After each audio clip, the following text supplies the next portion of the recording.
तो welcome to my YouTube channel. दोस्तों, इस वीडियो में हम यूपी बीएड का अगर आप फॉर्म अप्लाई कर रहे हैं उसमें क्या क्या डॉक्यूमेंट अपलोड करना है। जब आप रजिस्ट्रेशन के बाद फॉर्म भरना स्टार्ट करेंगे तो आपके सामने इस प्रकार का एक ऑप्शन आएगा। यहाँ पे आपको डॉक्यूमेंट अपलोड करना है। यहाँ पे डॉक्यूमेंट अपलोड करने के लिए कुछ नोट में बताया गया है। तो जैसा कि आप देख सकते हैं, सबसे पहला ऑप्शन दिया गया है कि आपको यहाँ पे फोटो अपलोड करना है। फोटो का साइज 25 से 50 केबी के बीच में होना चाहिए। फोटो जेपीजी फॉर्मेट में होना चाहिए, इमेज फॉर्मेट में। दूसरा ऑप्शन आपको दिया गया है सिग्नेचर का। सिग्नेचर भी आपका 25 से 50 केबी में जेपीजी फॉर्मेट में होना चाहिए। तीसरा ऑप्शन दिया गया है दाहिने और बाएं हाथ के इंडेक्स फिंगर, मतलब तर्जनी उंगली, अंगूठे की बगल वाली उंगली का दोनों दाहिने और बाएं दोनों उंगली का निशान आपको अपलोड करना है स्कैन करके। इसका भी साइज 25 से 50 केबी के बीच में होना चाहिए जेपीजी फॉर्मेट में।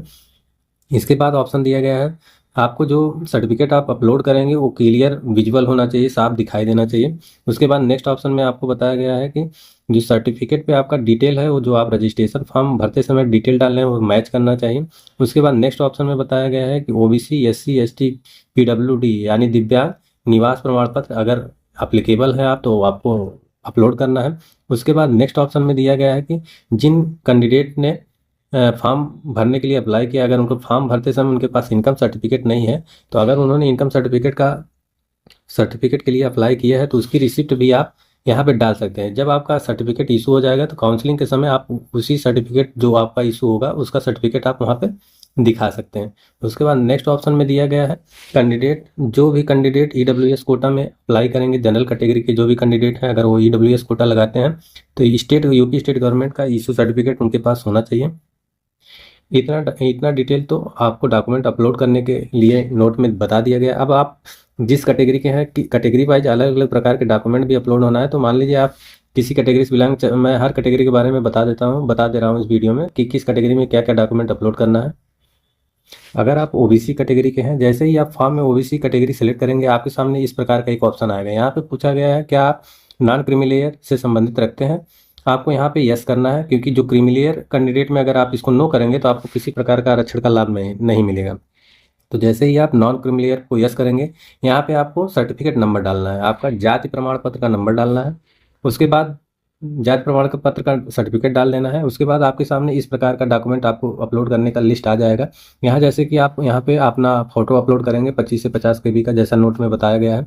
उसके बाद यहाँ पे आप अपना सिग्नेचर अपलोड करेंगे 25 से 50 केबी जेपीजी फॉर्मेट में। उसके बाद यहाँ पे आप अपना इंडेक्स फिंगर मतलब दाएं और बाएं हाथ का तर्जनी उंगली का निशान आपको एक साथ अपलोड करना है। उसके बाद यहाँ पे ओबीसी कैटेगरी के लिए जो है जाति प्रमाण पत्र के लिए डेट दिया गया है 1 अप्रैल 2022 के पहले का जो जाति प्रमाण पत्र अपलोड नहीं करना। उसके बाद का अगर आपके पास कोई अपलोड सर्टिफिकेट है तो आप उसको अपलोड कर सकते हैं। उसके बाद नेक्स्ट ऑप्शन में दिया गया है यहाँ पे दिया गया है कृपया 10वीं 12वीं की मार्कशीट या सर्टिफिकेट जो यूपी बोर्ड कॉलेज से द्वारा जारी किया गया हो कि स्कैन कॉपी अपलोड करें अथवा निवास प्रमाण पत्र। इस ऑप्शन में आपको ये बताना है कि आप यूपी के निवासी हैं।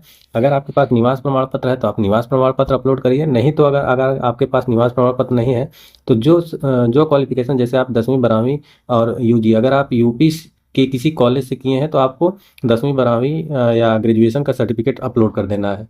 अगर आपके पास सर्टिफिकेट नहीं, निवास प्रमाण पत्र है तो आप इसमें निवास प्रमाण पत्र अपलोड कर सकते हैं। उसके बाद नीचे आपको ऑप्शन मिलेगा क्लिक हियर टू अपलोड वार्षिक आय। यहाँ पे आपको इनकम सर्टिफिकेट अपलोड करना है। ओबीसी के लिए आपको इतना सर्टिफिकेट अपलोड करना है।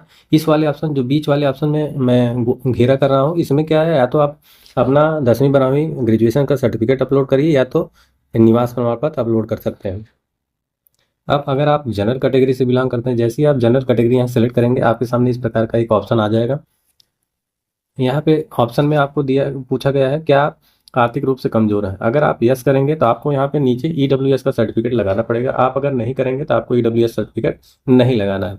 इसके बाद आप देख सकते हैं जनरल कैटेगरी में अगर आप ईडब्ल्यूएस यस करते हैं तो आपको क्या क्या अपलोड करना है। यहाँ पे आप देख सकते हैं आपको यहाँ भी फोटो लगाना है। फोटो आपका 25 से 50 केबी के बीच में जेपीजी फॉर्मेट। सिग्नेचर लगाना है, दाएं बाएं हाथ का तर्जनी उंगली का निशान लगाना है।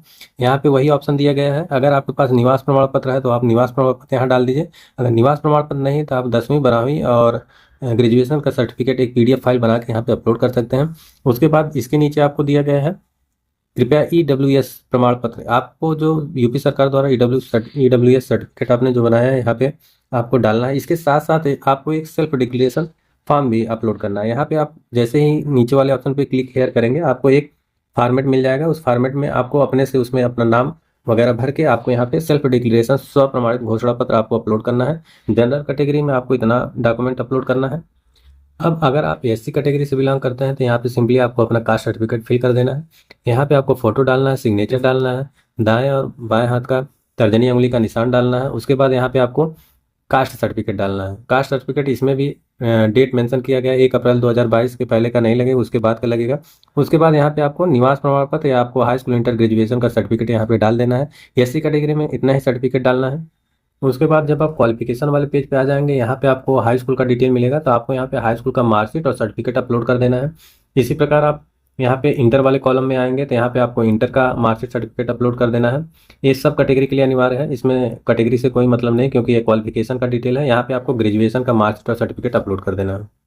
इसके बाद नेक्स्ट वेटेज वाला ऑप्शन आपका ओपन होगा। इसमें क्या क्या अपलोड करना है यहाँ पे आप देख सकते हैं।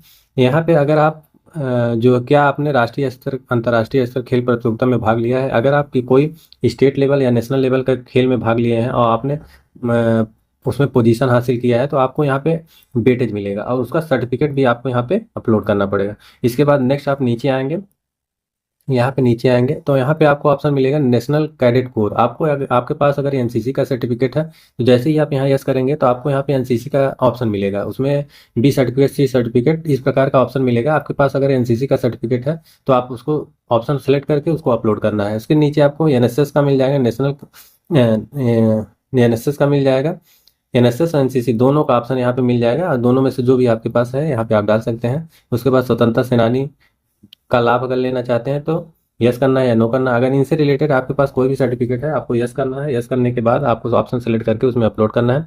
फॉर्म भरते समय इतना ही डॉक्यूमेंट अपलोड होगा। तो दोस्तों वीडियो को शेयर करें तथा हमारे चैनल को जरूर सब्सक्राइब करें। धन्यवाद।